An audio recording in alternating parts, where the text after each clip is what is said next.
died, yet with a steady beat, have not our weary feet come to the place for which our Father sighed, have come over a way with tears has been watered. We have come treading our path through the blood and the sword. Out from the gloomy past till now we stand at last where the white gleam of our bright star is cast. Out of our weary years, out of our silent tears, thou who has brought us thus far on the way, thou who has by thy might led us into the light, keep us forever in the path we pray. We cast our feet straight from the places, our God, where we met thee, lest our hearts drunk with the wine of the world we forgot thee. Shadow beneath thy head, may we forever stand true to our God, true to our native land. Amen. True to our God and true to our native land. Happy birthday, America. 250th years of celebrating this great nation. We come from a dark and weary past, but we come a long way from where we have been. And nobody got us through it all of giving God thanks for what he has done for us and what he is going to do for us. We have to keep our faith in Christ because that's the way to our freedom. Your freedom is not in man. Your freedom is not in somebody telling you, okay, you free on the piece of paper. Your freedom is in Christ. Always remember that. That's why America has been such a strong and powerful nation all over the world. Even when we going through our own little problems inside of our own country, we still find time to still take care of others. Amen. And that's the great thing, the story behind the flag of America. America, through her enslaved children, they grew up to be the most powerful people on out of all the countries in the world. They the most powerful black people in the world through the through all of that they suffered in bondage, and they came out of their chains. Well, some came out of their chains. Just because people free physically free, don't mean they mentally free. You know, they still got chains in their minds. They're still enslaved in their minds, and they still in bondage. They're not free, and there's still people today who are not free, and they wrestling with God. But I tell you, when you resist, and from wrestling with God, He will bless you. He will bless you. So let's go into our Father's Prayer before I get into this conversation. Got to get myself together. I said, whoa, whoa, whoa, whoa, whoa. Got to get this grill together. Hopefully, put some stuff out there on the grill today, and just enjoy the 4th of July, and maybe sit out there in the park. You see if my neighbors and I'm gonna come, because I told them and everything. We shouldn't. A lot of people don't want to travel too far away from home because of the to be in the crowd with the children and everything. So we probably just go down to the park with the kids and let them play in some water, because it's going to be a very hot day. Play water, but we trying to do something for the celebrate in Delaware because I felt like Delaware was overshadowed by Philly, and I'm going to tell you why as I get into this conversation. Our Father who art in heaven, hallowed be thy name. Thy kingdom come, thy will be done on earth as it is in heaven. Lord, give us this day our daily bread and forgive us our trespasses. We forgive those who trespass against us. Lord, lead us not into temptation, but deliver us from evil. For thy you are the kingdom, power, and all the glory forever and ever. Amen. Amen. Amen. Yeah, so Delaware was overshadowed by Philly, I think, for this celebration of the 250th birthday, due to the fact that Delaware is the first state. It was the first state. It is the first state. Delaware was the first state of the United States of America. Delaware also is the last state of the freedom of their slaves. They didn't get to Delaware until 1901. But Delaware is the first state. And there should have been a whole lot of patriotism right here in Delaware. But the reason why I felt it wasn't that way in Delaware because it's a Biden state. Biden is the long term politician of this state, but I still felt he should have got some kind of recognition still, even though he was a lousy president and he did some lousy things, to overlook that just for the patriots that are there. You understand what I'm saying? There are some patriots living in this state. Besides, that's where you got to move your heart away from thinking about Biden and think about the people who are in Delaware and they didn't get any recognition. And I just didn't think that was fair. That Delaware is the first state, and Delaware should have been the state that should have been representing for the 250. They should have been one of the mainstays to represent for the 250th celebration. We do have a train. They do got some kind of train station that takes you around some historic places of Delaware. I don't know if it goes out there to St. George. I don't know about how long your ancestors been here. I'm just saying you can only tell your story from what your family told you. You can't go by what the history books tell you because the history books were rewritten. But the story comes right from the source, okay? The straight from the dirt, okay? My story comes from my ancestors because I get the story through their story. Okay, when they tossed it down from generation to generation, a lot of people being so ashamed that they passed that they didn't teach it to their children, and then when their children grow up, they don't know really who they are, what they don't know nothing about who their ancestors are. They don't know nothing. I met this white girl. She had a biracial child when I worked in the early education in my classroom with a 2-year-old class, and I had a 2-year-old child. So um, I was doing something for Valentine's. So I needed the children's history. This is their first beginning of their early years in education of learning about who they is. So I did something a little different. I wanted to know each child ethnic background. They were Latinos, but what's your nationality? So I had children that was the nationalities in my classroom. The father was from um, Dominican Republic, and the mother was from El Salvador. So I had to combine their heart together, and I said, for their culture, for to do that for their Valentines to their mommy and daddy.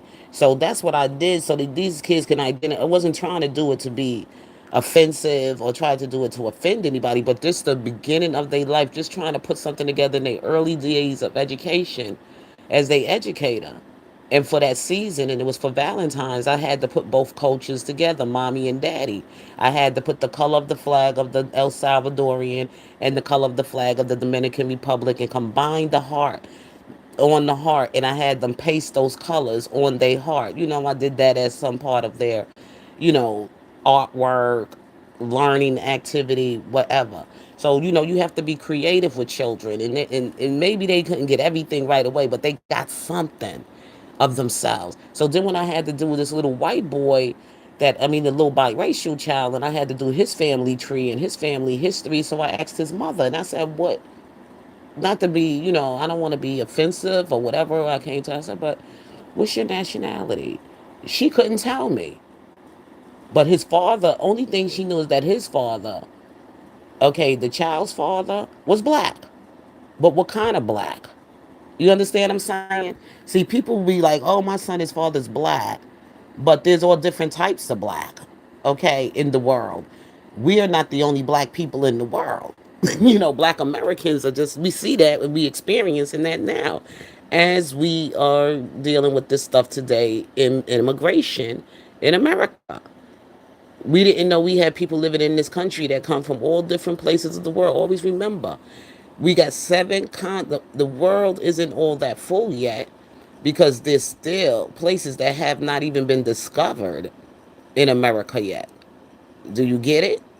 So there are other places in the world that just still have not been discovered yet in America. You got 7 continents in this world. And out of 7 continents, there are countries and other nations.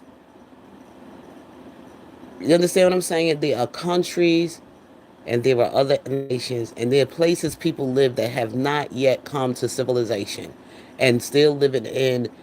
I saw an island. It's an island and it's out there in India. These people actually live on this island where they don't let nobody get close to them. You can't get close to them. They look very primitive and you can't get close to them. They try to take footage of them and everything else like that. They throw arrows at you. They have boats have went over there and people have never returned back because they will kill you. And they know the land and they know how to protect themselves and keep themselves safe. And you can't really get close to them anyway because of the simple fact that they got diseases and you got diseases that you don't know that you can harm them with. So it's an island and it's way out there in India, someplace out there in the Indian Ocean somewhere.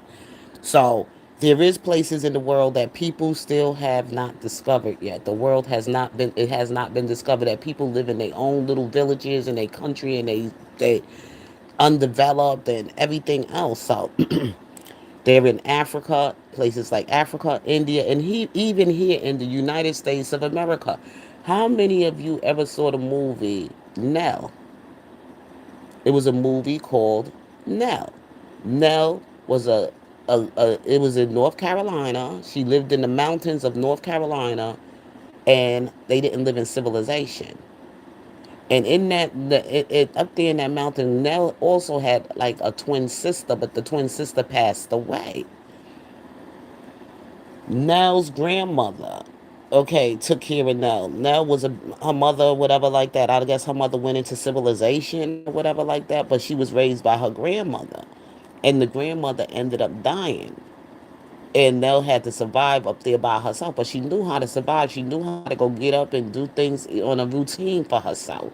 She could not function in the world we live in, a more modern world, a more world with automation and everything else like that. So they did this. They went and studied her, and this is a true story. She lived up in it's called, it was up in the mountains. You could look this up yourself. You could go up there in the mountains. She didn't speak English. When she spoke, she was like abba dabba doo dabba dabba. She spoke like a baby. She didn't know how to use her words. Her words, she couldn't announce her words. She couldn't speak them clearly enough for you to understand them. But you watch her and you'll figure out what she's saying. She didn't speak at the language where she needs to speak.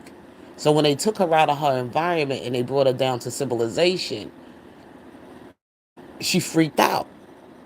She really, really freaked out. And it was just things she just didn't understand. So, if she wasn't never, ever, gonna ever understand. So they couldn't really keep her in an environment like that, or she would have died.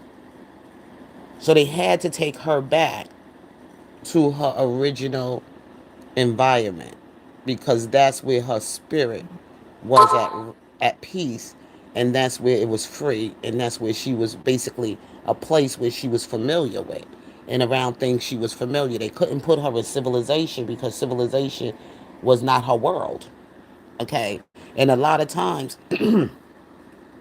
it happens a lot to a lot of people. They can't come out of the bubble they living in or the way they customs are, the way they lived every day of their life, especially for these older immigrants that come over here. You 90, 80, 70, whatever years old. All your life you lived your life in your country. And then you mean to tell me at 70 or something years old that you're going to be able to um, be able to adjust and transform to becoming an American? No, you're not. You're going to still not be able to, because that's what happened to my ex-husband. When his mother came up here from Nigeria and everything for the first time that I ever got a chance to really meet her, okay, she couldn't understand a word I said. I mean, she spoke English, but a more broken patois English of her language with English because they that's because one of the things they do learn in Nigeria is English. They very, they very good in speaking English because that's their first language. They give them English, and before they even give them their tribal language, before they start speaking Igbo or whatever Yoruba or whatever their tribal language is, they parents speak English to them because Nigeria has so many different languages. You can't speak everybody's language, so there's only one language everybody can actually speak and communicate, and that one language is English. And that's all over the world. That's why President Trump is like, look, everybody gonna speak English. There's too many languages here. We ain't gonna do all of that because everybody gotta communicate, and everybody gotta build on an understanding. So you can't just speak your tongue and then don't understand what the other people are saying to you. So back to what I'm saying about, like, a lot of people came here in immigration. Yes, long live America. God bless America. Yes, indeed. You're going to get something out of America. That's one thing. Whether you came here as a bondman or a free man, you're going to get something out of America before you leave. And that's the great thing about America. But back to what I was saying about the language barrier is that English is the top language in the world because it's the only language that everybody can communicate with. No matter what part of the world you come from, if you learn English, English is universal. And when you're not teaching your kids the language and everything, then that is going to mess them up in life. They don't know how to communicate with the world. Because English is a universal language. And it's spoken all over the world. Okay, it's the number. Everybody can't speak Spanish. Everybody can't speak French. Everybody can't speak all these tribal language from all these countries in Africa.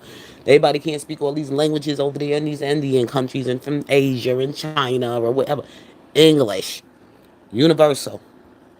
It's the best language in the world that everybody should learn in the Bible. That's why the Bible had to be transformed as it traveled. The story of Jesus Christ traveled from where the part of the world he came from, out there near the Middle East and Africa, because that's where his place was. Is from somewhere in the Middle East over there in Africa.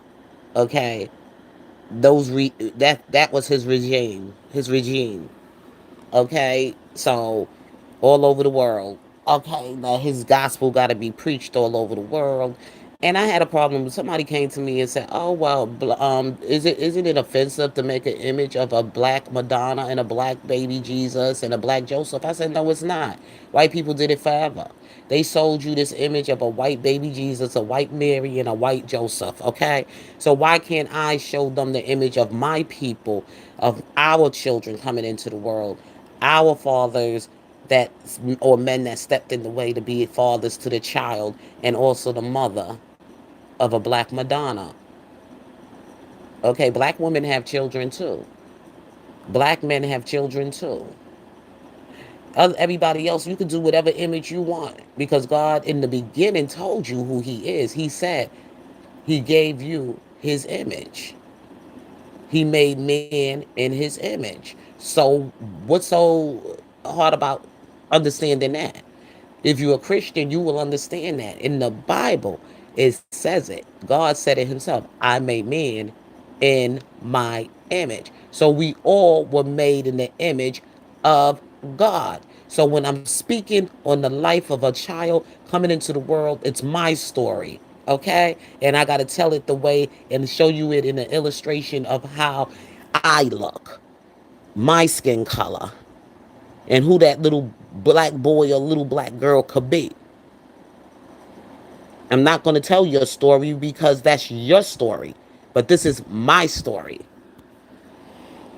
And everybody got a story. And that's why God didn't want no graven images of him. When he said he made mankind all in his image, that means everybody looks like him. Everybody had a child that will one day grow up to be that savior or that person that is going to be the leader of that community, of his people. It's not only just white people God made in this world. God made black, God made green, yellow, purple, all kind of different colors under the rainbow. Okay? And that's where white people mess people up in the world with talking about they gave Jesus this image of a white man. And that's where everybody is messed up at. But I know the truth behind the skin color. I know it's the cross. It's the cross. But if you really want to get technical with it and you really want to get down to it, you can look in the Bible, and every time you read the story, it sounds more like the black man in that story being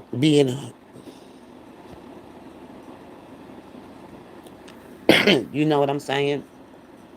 No man has been tortured and mistreated and has served more injustice in this world than the black man. And that's why you, if God is white to you, but God is not no color. And that's what I'm trying to tell people. He's not a color. But he made man in his image. And so ignorant white folks, that's the only way they all they see is white supremacy. They don't see nobody else in the world but they whiteness. They blind. They colorblind. Okay? They only see whiteness. They colorblind.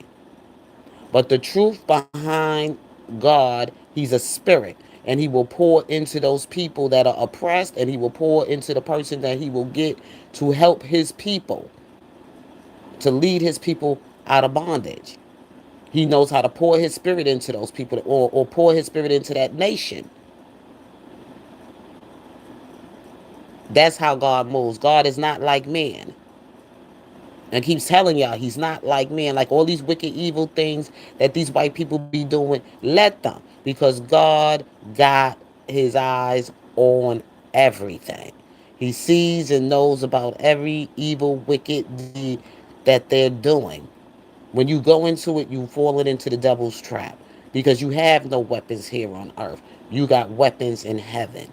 That's why you don't have any weapons on earth, because that's why God wants to direct your attention to him, to heaven, to handle the adversary, to handle the wicked, to handle anybody that do you wrong. You don't take that, you don't take actions on your own. You wait on Jesus, because he knows how to handle these people when they do these wicked things. Oh yeah, they ain't getting over, they ain't getting by. You can run, but you cannot hide. And that's why you got to yield not to temptation. God sees them, God knows them, and God knows how to deal with them better than you can. Because he said it in his word, and you got to trust him enough to believe him. He said, fret not thyself because of evildoers. Okay? Fret not thyself because of evildoer. He knows how to handle the wicked. Just like I told my R. Kelly fans and everything, y'all sitting over there running over R. Kelly supporters and fans. No wonder R. Kelly's situation been so difficult. You look at his fans, look at his supporters. They like being entertained on Tasha K's channel, sitting on her platform. I don't sit on that woman's platform. Ever since she did the ugly, nasty, wicked thing, she sat up there and slandered and said about R. Kelly and had that innocent man put in jail and destroyed that man's life and destroyed his reputation to the world. I don't care what it is. I don't care. I didn't like it. Somebody I believe in that is innocent, and somebody the whole people did stuff like that and that kind of wicked behavior. I do not sit on that woman's platform. I do not deal with Tasha K whatsoever. Okay? Because after what she did to R. Kelly, she was the main source they used. He was the main one platform they used to take R. Kelly down with the lies and the scandal and everything else. And you told me you a R. Kelly supporter and you sit on her platform being entertained. Well, she didn't do anything to me. She did something to R. Kelly, and it could have be done to you too. How about that? Or it could be done to your son, your brother, your father, or somebody in your family. Period. If somebody doing something wicked like that to somebody, whether you know the person or not, whether they did evil to you or not, and you know they did something wicked and you still gonna sit in their company, that speaks on your character. And that's why you don't hear me talk too much on the R. Kelly stuff. But I still pray for my R. Kelly in my own personal way. And today's the 4th of July. I could look back in 20 when he did that tour for the Love Letter tour. I still got the tickets in front of me today that I was there in Philadelphia celebrating that 4th of July in that R. Kelly's concert. Me and one of my friends that went up there from New York, we stayed up in the hotel at the I think and then we went to the Mann Center and everything, and I believe it was Keisha Coles and it was Ambrosia, Marsha Ambrosia that opened up for him and did they thing at the Mann Center. And R. Kelly always gave the best shows, best performance. When you came to his shows, I mean, you never left disappointed. You never leave disappointed. And then, when I think about that Tasha K, it just does something to my spirit. And I cannot sit up there and to be entertained by that woman after what she did to that man. I'm sorry. Whether I'm R. Kelly's wife, girlfriend, whatever, I'm not. But just to see somebody have done something so wicked and been so happy doing it and successfully, happily doing it, I can't mess with you because you remind me of a person that could do something that hard and cruel and wicked and lie on me and put me in trouble. So, or even get me killed. I can't, I can't do wicked people. Wicked people of that nature. I'm sorry. Y'all go ahead and be entertained by it. I don't find nothing about what she does is cute and funny. And I'm very funny about who I be. I basically go to their platform anyway. There's just certain platforms I can't sit there and listen to them talk because they will get me, they get under my skin. So I try to play safe. I try to play safe so I stay away from them. I stay away from them. And Jesus even said that when things offend you, just stay away from it. Cut it off. Leave it alone. If they offensive to you, just stay because it will get you to do things that you're gonna regret. And you don't want to put yourself in that kind of harm's way or that kind of danger. And Tasha K is one of them. Tasha K, because what she did to R. Kelly, it really went to my heart. It hurt deep in my heart. It really did. That's the most horrible thing anybody could do to anybody. I don't care who they are. But back to what I was saying about us celebrating this 250th birthday of America, because I got to get myself together and I get all into my conversation. But what I'm saying here, y'all, please hit the like button. I don't see nobody hit the like button. I'm just running my mouth. Please hit the like button.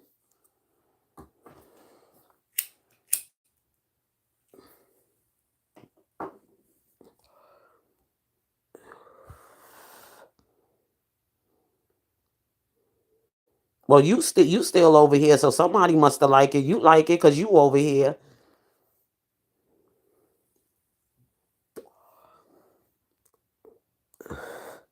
How you gonna tell people nobody? Hey, Sharon Bergens, how are you? You've been riding with me for a long time, Sharon, and I'm glad you to see you here. I guess you heard. Yeah, you was riding with me with the R. Kelly too. Yeah, these people they put out false information. They put all this stuff. I kept saying let his legal people handle it. Everybody want to get a click and a view and get some Cash App or PayPal or whatever when they was running the content on R. Kelly, and they always just running a game amok. They nobody was sincere about really trying to help that man. The only thing they was trying to do is help themselves, and they were wicked. They were wicked. And I'm truthfully and I'm still faithfully here with him. I'm still riding with him in my prayers and everything. You want to get somebody free, you got to put your best forward for to put in yourself in the position for that person. And when they said R. Kelly supporters and fans jacked him up, and they did, because they could have been through that case out. You know,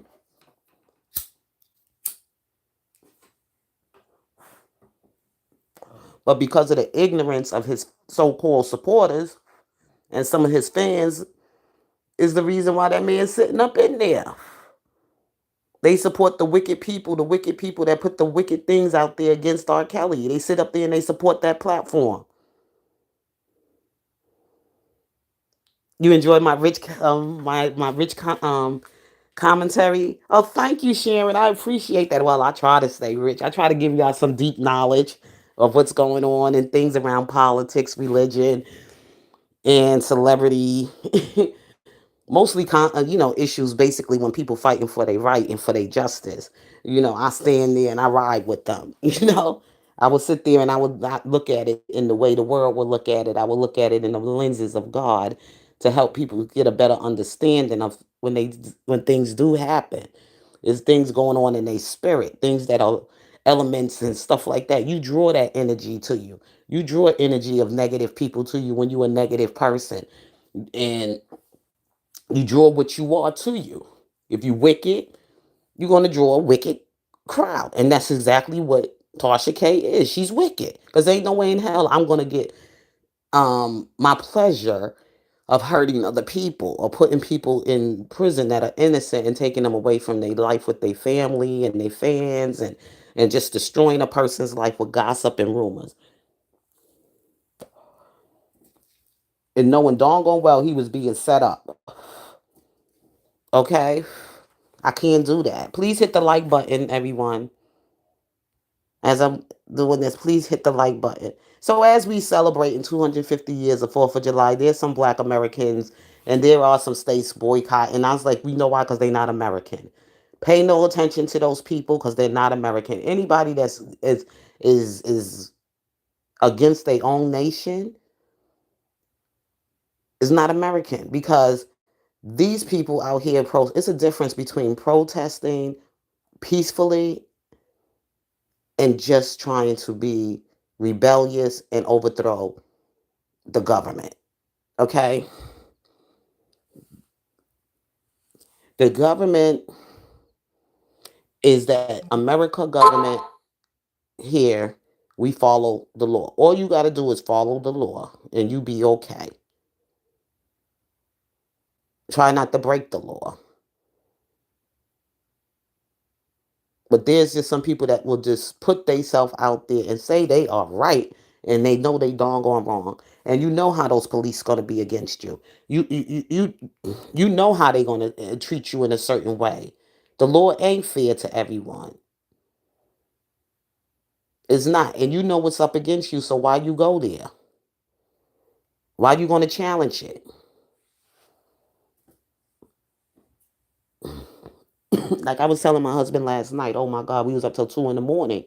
And I said to him, we were talking about fashion. Oh, people should be able to wear. I said, but with us, it's a difference. You got to understand the history of how we got here.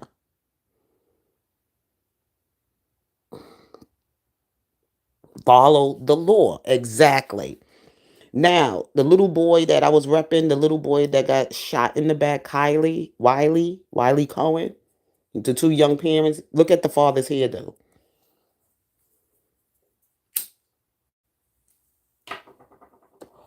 Look at his hairstyle. Look at his image. Look at the mother's image. Okay? Look at their image.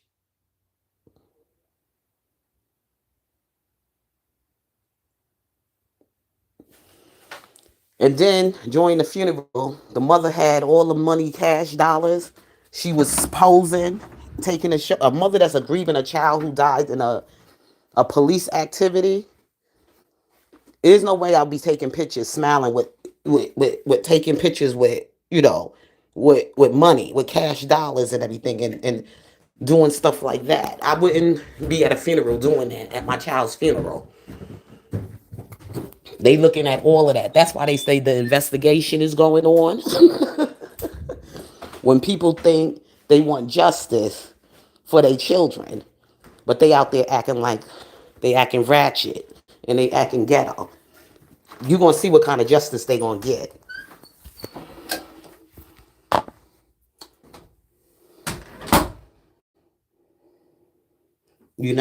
Sometimes everything ain't for us, to be going out there getting ourselves hurt for, harmed, putting ourselves in harm's way.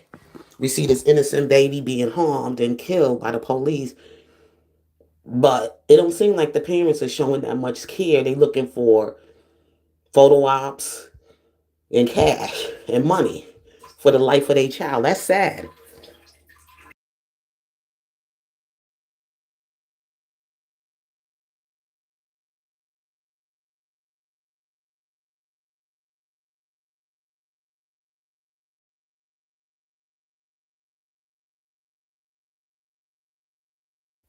And you're gonna see what's gonna come out of that one. Okay? So y'all go ahead. I don't jump on the bandwagon when there's some. Exactly. You said that right, Stephen Williams. Yeah. You'd be surprised what these hood rats and these street thugs, these gangbangers would do. You're gonna hear the story as the story unfolds about how that baby lost his life and how the police officers are reviewing things. Look at the behavior. And look at Rodney. Remember Rodney? Not what was his name? Rodney Hinton. I'm gonna show y'all some pictures.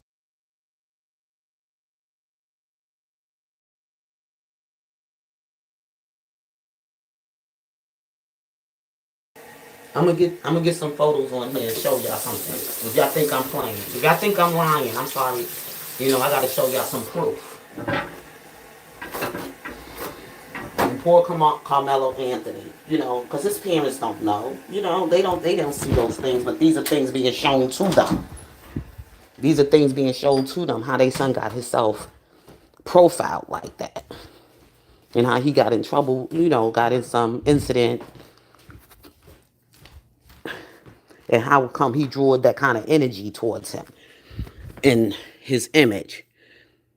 I'm going to show you some hairdos, okay, of these black men, the ones who were killed in gun violence by the police, and even the little boy, the 14-year-old Cyrus Benton. Cyrus Carmichael or Carmack. Notice they all had the same hairdo. We're gonna see we're gonna look at some photos. Let me come out of this photo. Let me go into showing you. We're gonna Google it. That's the best way I could do it. I'm gonna give you an image so you can understand the image I'm talking about that profiles them. We're gonna start. Who we gonna start with? We're gonna start with Cyrus.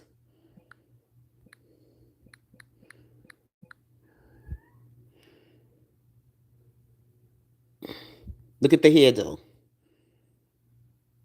There go Cyrus's hairdo. Okay. Now we go from Cyrus. Who else had got so far profiled? I'm gonna do Carmelo. Let's do Carmelo.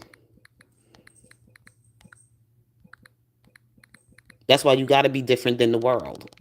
There's a certain image. If you look a certain way, it's gonna draw a certain kind of attention to you.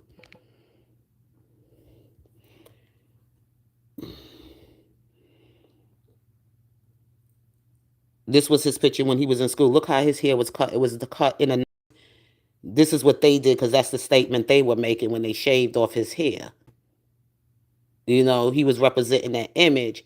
Look, let me show you. This is his picture when he was just his high school picture or whatever, his school picture. He's decent. He's in his suit and tie and his whatever. Now look at the image that they shows of him in that photo. Look, that's the look of a criminal. Okay, it's this profile that they're looking just like at gangbangers. When some of them are mistakenly identified as gangbangers because of the tats that they put on their body. There's a tattoo, and they always the what you call is are always looking for a certain kind of image that fits the profile of that certain type of gang. The Transligawagas and the something eights and all of that these Latino gangs that came from Venezuela and El Salvador and all these other places in South America, whatever. They have even in Cuba. Remember when the Scarface movie started and he was being interrogated by the feds and he was being talked to by the what they call them before they go through. They have to go through that process before they could come in and they could get their green card and stuff like that to become a citizen of the United States or be they was in asylum when Castro sent all of those Cubans that were criminals. He emptied out his jails and sent them all over there. And not all of them were criminals, but there were some good people, and then there was a lot of criminals that came along in the group.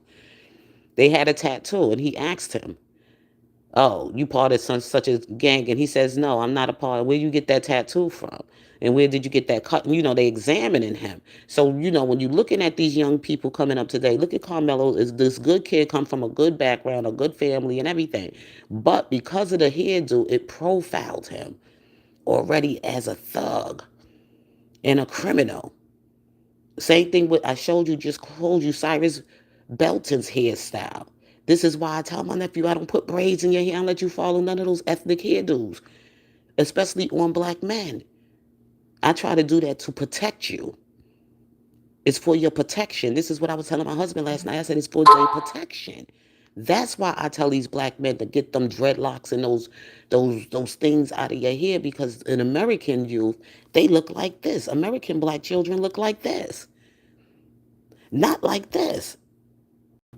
This is not this look here does not fit the profile of a young man coming up in a household with a mother and a father in their structure, because they're profiling what you look like, your image, when your hair is talking. That was his look. Now we're gonna go into Hinton, okay? Rodney Hinton, the young man that was shot in the back and his father had to take. Rodney Hinton Jr. No, his son name, what was his son name? Ryan. His son name was Ryan. The father's Rodney. And let me show you the hairdo.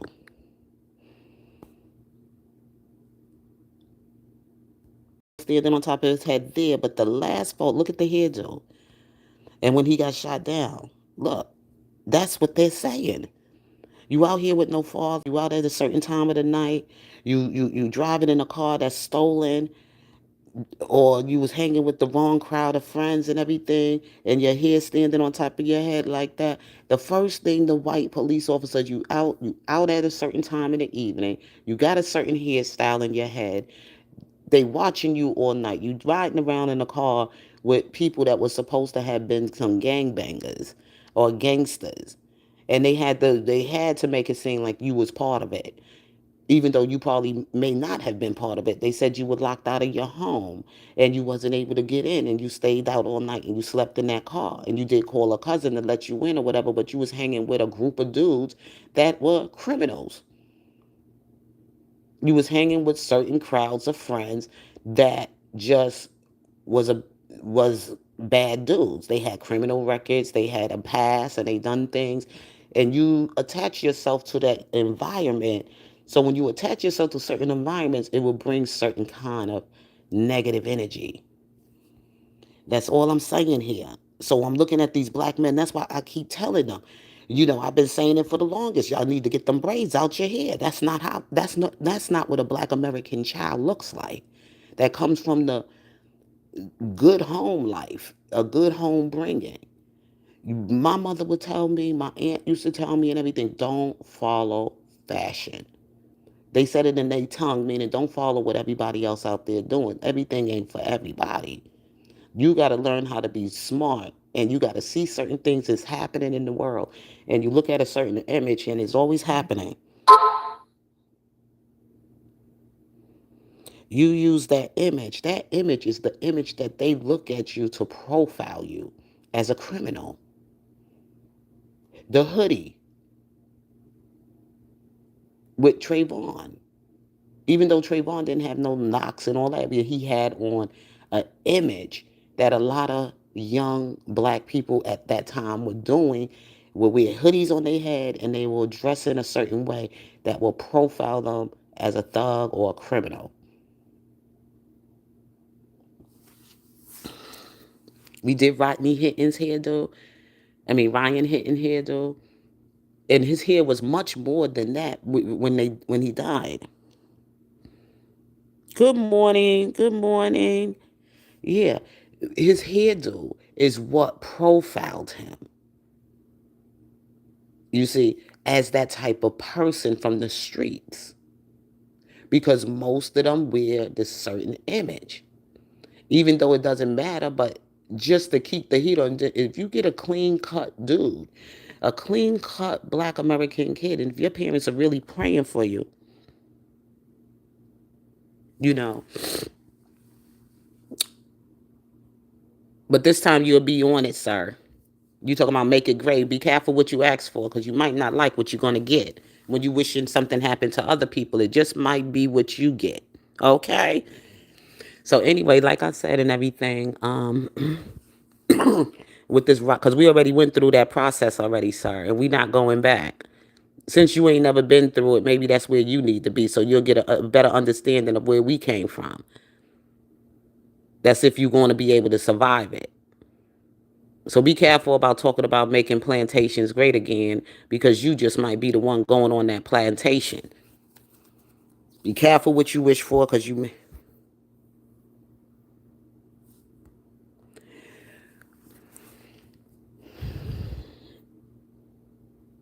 ignorant white folks, they just ignorant. When people ain't never been through something and they want to sit up there and they want to pick fun at you about it and they want to use stereotypes and ridicule you about it and make fun about it. I ain't gonna pay this fool no mind because he don't know nothing about my story. Talking about doing what I'm told. But anyway, back to what we was here to discuss. 250 years we celebrate in America. We ain't gonna pay attention to. You know what? I'm just gonna turn off the chat so he will go away and don't put nothing in my doggone these ignorant white folks. They don't know what they don't know what they setting themselves up for. See, I can't pay attention to that. Okay, so anyway, like I was trying to I turned that off. I had to. Okay, like I was saying and everything, we celebrating 250th years and 4th of July and where we come from as black people. I sung to lift every voice, every saying through earth and heaven rings. As we sing that harmony, that anthem, that was our own gospel and our own story and how we came so far from our struggle. And the struggle is still exists. But now that we know certain things, we should know better to do certain things. Okay? That's the whole story behind the struggle. You learn from your past. You learn from the past.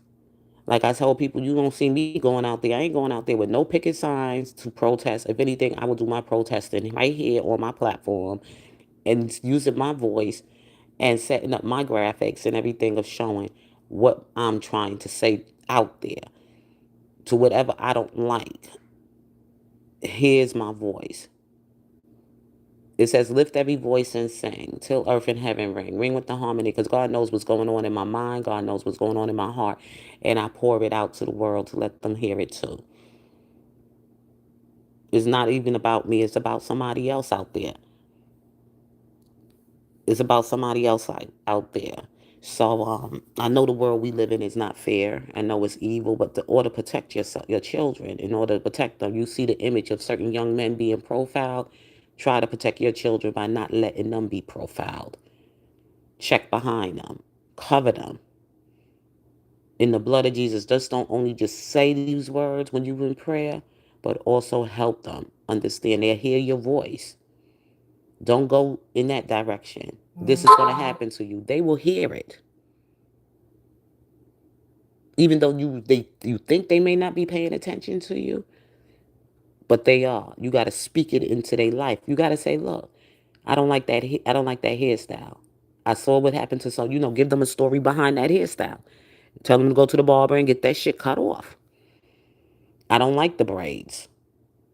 I think it's immature and doesn't look very, to me, I don't care how they shape it up and fancy it or whatever. It's still too feminine and it still kind of make you look profile because that is not how black men were raised. Most Christian, black, conservative families, their children did not wear those hairdos. They always made sure they was bringing them up in the right way when they had to go out in the world and they had to deal with white people.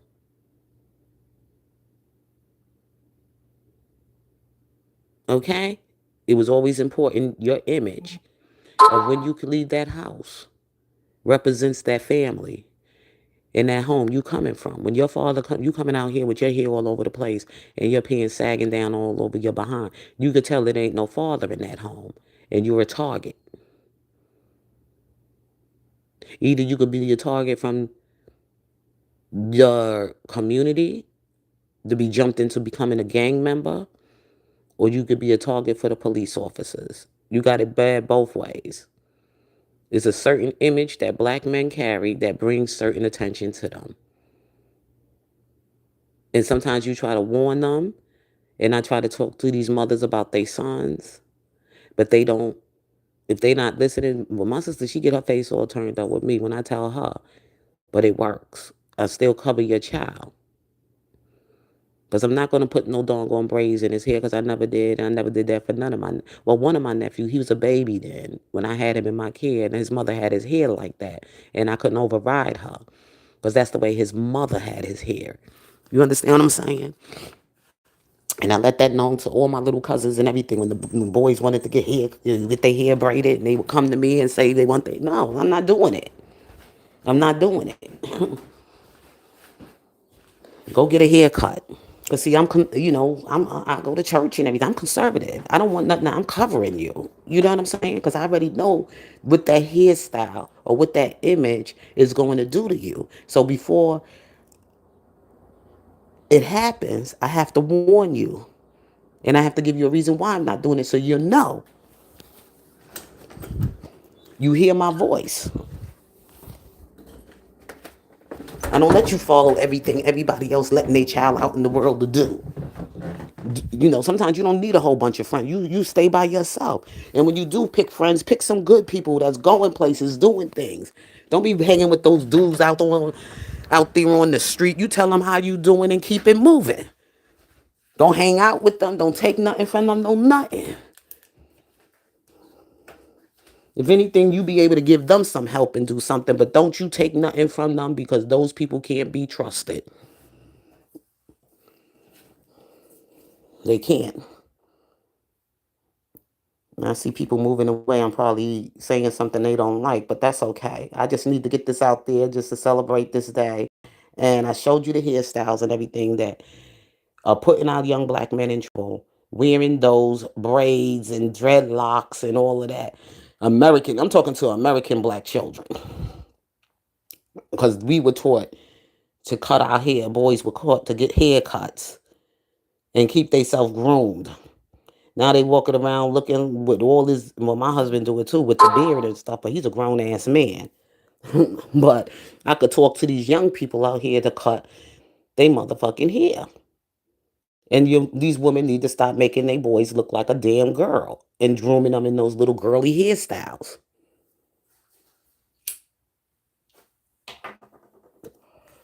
And I'm saying this to black America, black Americans. What is bringing you all this drama? Why is the devil riding you like that on your children? Even when Joseph, and we ain't going to use Joseph's story, as a story of an immigrant child. We're going to use the story of Moses. How about Moses?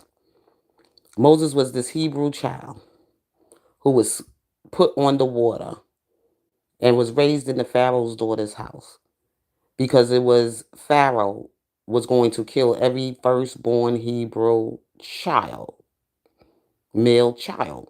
So Moses' mother had to save him. And mother had to put him on the Nile, but he could not identify his real identity of a Hebrew child. So he was raised in the Pharaoh's daughter's house. She adopted Moses. Moses' mother was also in that house because she was there to nurse Moses as he was a baby, but she worked in the house. And Moses' family was raised in Pharaoh's house. Okay? That he didn't know his identity. He didn't know these was his relatives. Moses didn't realize who he was until he had to kill a very high official for her harming a Hebrew slave. Okay, Moses had to kill him. He saw him beating a Hebrew slave, and Moses saw it, and Moses, strangled the man to death and hid his body in the sand or something. And that's when Moses had to flee for his life. But Pharaoh and them already knew he was Pharaoh the Pharaoh at the time was Seti, the brother hmm of the Pharaoh that was the one before he was raising his niece. And he loved Moses. You know, Moses was his charm. And the young lady that fell in love with Moses, which was the princess or whatever she was, she wanted Moses. She didn't want Ramsey because Moses was a much stronger person. Moses had built, all these cities and everything. Everywhere they sent him to do work, he came back and he had got the job done. Ramsey wasn't doing shit. But the moral to the story was that Moses was a Hebrew child. He didn't know his true identity. And then finally, the real him showed up. His real identity showed up when he killed for that Hebrew man and he was being raised as a prince in the Pharaoh's house. And when he didn't find his mother, his real mother, he had to exile. He had to leave out of Egypt because of he killing that man. And Moses' real family came with him. That was his brother Aaron and his sister Miriam, but his mother had passed away. And just before he passed away is when he discovered his true identity of who his real mother was. His real mother, she was there all along, but he didn't know it. Because the order to save his life, his mother had to put him on the water to send him over to the Pharaoh daughter's house. He was raised in her household. He was raised by her, and he wasn't supposed to reveal his true identity. And that's until he found out who he really was when he killed that man. So this is what I'm saying about some of these children you see out here in the United States. They were abandoned. Then some of them were left here in the United States and America, like these so-called birthright citizens. You leave your children here and you anchor them into the United States of America. Somehow you get deported and your kids didn't know that you wasn't here legally. Your kids grew up here and the whole freaking nine. It happened. It just not too long ago just happened to they didn't reveal their true identity. It's a whole lot of stuff to go with that story. But I'm just saying for this climate, what's happening now with these people with the birthright citizenship, like they want their kids and everything to have a life in America. And America gonna take their kids. And you can't and you can't you put your children, you gave your children to America. Just like Moses' mother gave her son to save his life to Egypt, to the Egyptian Pharaoh. She wanted him to have a way better life than a Hebrew because she really couldn't give him a good life. And and then on top of that, his life was at stake. 'Cause his mother, Yoshabel, Moses' mother name was Yoshabel, and his father name was Ahem. And They couldn't give him a good life. They was in bondage. That's why they did it. And it's the same way with these birthright citizens. You want your children to grow up in America and have the freedom here than to grow up in your country. So once they grow up in America, they belong to America. And then once they grow up and they turn 18, they could find out who you are, but you can't have no kind of connection to them because you're not a citizen. And you put them there because you wanted to get into the United States. And you did it in a dishonest way. They're not going to let you in. But they could let your child in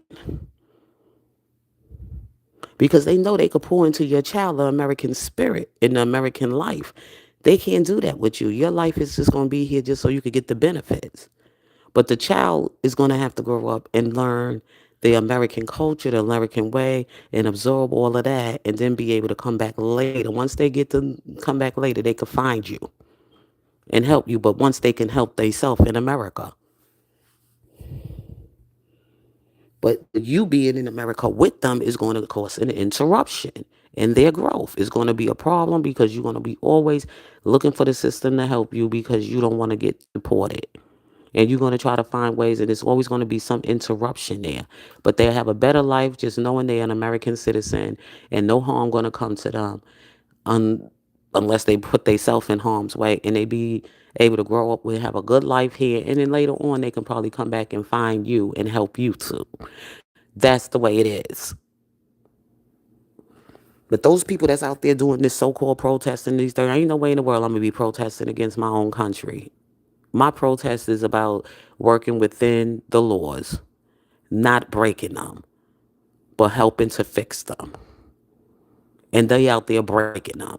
These people are treason. They out there protesting against the United States of America. If you don't like the way the United States of America is treating you, you can leave. Go live in another country that will make you more happier. You ain't got to be out there making all that noise and acting crazy. And what I say about our ancestors, they taught us from our past. And like I told my husband last night, I said, "What if President Trump already said you getting deported and ain't nobody getting no amnesty? That's an executive order. It's coming from the highest office. It's coming from the chief and commander of this nation. And you want to fight that against that because he told you from day one how he felt about you when he was going to get in that office, what he going to do to you. Okay? And Trump ain't the one that's going to back down. He don't care how low he can go. And that's why he's the president of the United States of America. If he have to get our enemies out of this United States of America, he don't care how low he can go to get them out. They said, well, he's an immigrant, but he ain't that type of immigrant. He was built for America. Immigrant. Okay? When they come with their immigrant story, he got it. He knows how they got here. He knows the loopholes and everything because he's a child that was born as an American story. The American immigrant. How you give back to the country, the nation that you was raised up in. And Trump was raised in America. He wasn't raised nowhere else but in America. And of course, some things came along with his upbringing. But still in all, for this country here, he was actually born on Flag Day. So that should tell you something right there about his significance of his characteristics. Trump don't care how low he can go. He gonna get you out of here. And that's why he's the president of the United States because they've been taking advantage of the system here too long. And now it's for to give back to America. And then they still trying to be generous enough. That's why he offering you $2,600 so he don't have to do no harm to you. So you can leave on your own. Because now they left the ball in his hand. And you go out there with your protest and y'all interrupting. Right now, we celebrating the 250th anniversary of America. So we ain't got time to be out there with the dogs and the nation of the National Guards and all that other stuff. Give they people their day to celebrate this special happy day. And ain't no devil gonna steal your joy. You don't want to be a part of this American culture here. You don't like the rules and the laws here. Then you go live in the country that too carry the rules and the laws that you like to become. Okay? But don't try to make it bad for those who enjoy America and who wants to be an American on this day. And I keep telling y'all, Trump don't care how low he can go, and he gonna get them out. He already offered them $2,600 and a plane ticket. Either they take it or they leave him no other choice. That's what makes America so powerful. And that's why we needed a president like President Trump. Regardless of, I don't care, get that racism away from me, get that prejudice, get that white supremacist stuff. And it's good for black America too, because now we get to see who our white supremacists are. Because they want to get bold out there. So now we know what they look like and who they are. But I'm just saying about these protesters, and I'm also saying to a black America out there, get your house in order. Okay, before you get yourself all worked up and get yourself all crazy out there about your sons being harmed and killed and profiled or whatever, like I said, give them a haircut. Give them your instructions from home. Don't let the world get a hold of them to tell them what to do. You got to teach them from home. And that mother of Wiley, she was out there with money that people probably gave to her to help her through this difficult time of her child life being stolen. Okay? Because of her and her baby father's misconduct, that baby lost his life. And let me show you.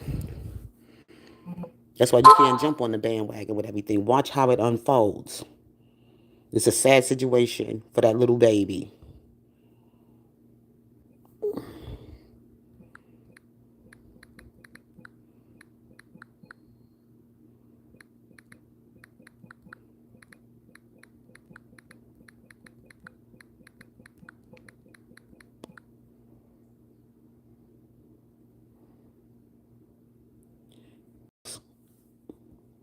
You see?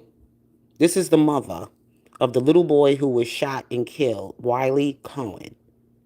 And they out there talk about his life. But look at what mommy is doing. All of these are characteristics of people that belong to the streets, belong to the gangs of the streets, the gang life. She's young. She got the money flashing. Her son, she's all happy with a smile on her face while her son get killed. Look at this. Is that a good image? That's not a good image, y'all. That's not going to look good for her defense against what happened. Mother of Cohen Wiley slammed for flashing money at her son's funeral. You doggone right. You supposed to be sitting back crying. You supposed to be mourning. You're not supposed to be sitting up here with no money and dollar bills in your hand, taking a picture with the baby's teddy bear and the Blues Clues or whatever teddy bear, and you got the money. You squatting down with money in your hand like that. It don't look. It's not a good image. That's why you can't jump on the bandwagon. And I'm sorry for poor little Cohen. He didn't deserve that. But look at what the parents did to him. And that's exactly what they're going to use against them when they get them in the courthouse on his case. They're going to take all of this against her. Let's look at what the father looked like. We're going to look at the hairdo.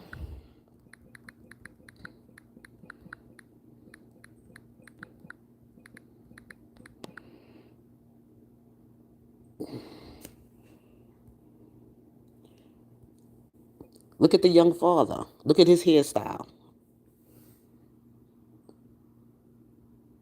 See, America knows her children.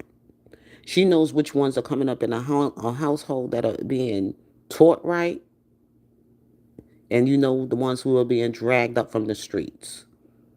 And they don't get they not being given any structures, and they don't have their fathers in their life. You can tell this is what Jeff McClellan was talking about.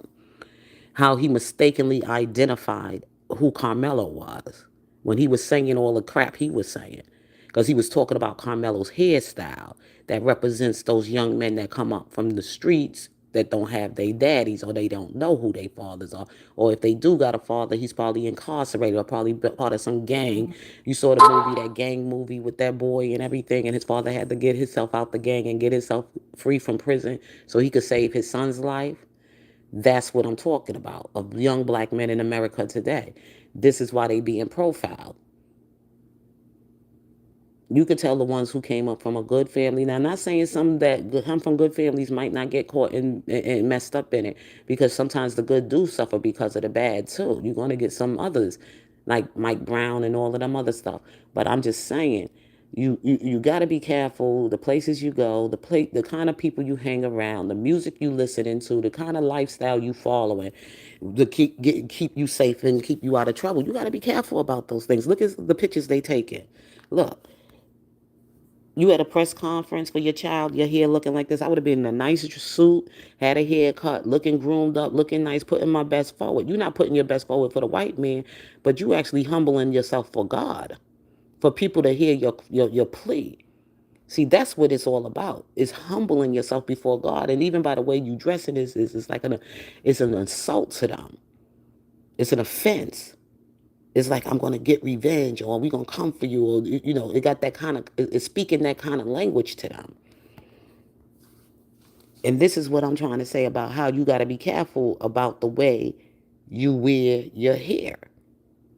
As a young black man in America, be careful of the way you wear your hair. This young mother out here flashing money and she taking poses at her son's funeral. That's not a good look for black America to come out and fight for you and put our lives out there. No, nobody has a right to shoot a child. But look at the life and the environment you had that child life around. And it draw that type of energy when you about those streets.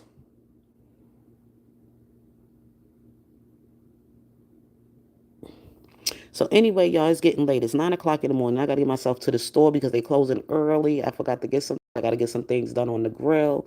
Told you we was up to 2 o'clock. He's still sleeping. I'm up. Okay, but I'm gonna get out here to the store. So with that being said, y'all, God bless you. I love you, and be safe and peace. See, here's the father of baby Cohen Wiley.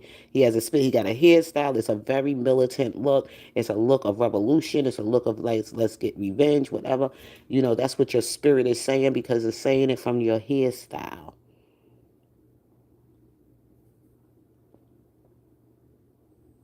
You know, and believe it or not, they looking up your records of who the people you associate with.